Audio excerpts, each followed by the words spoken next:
This is the seated pistol squat. You're going to kick one leg up.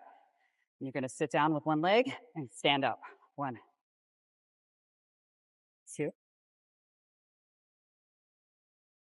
3.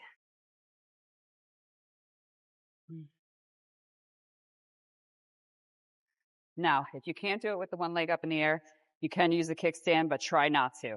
So it look like this. That'll give you a little bit more balance. So try to keep that leg up.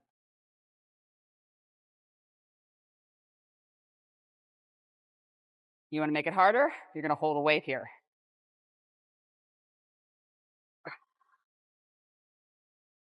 And control it. Just don't flop down on the bench.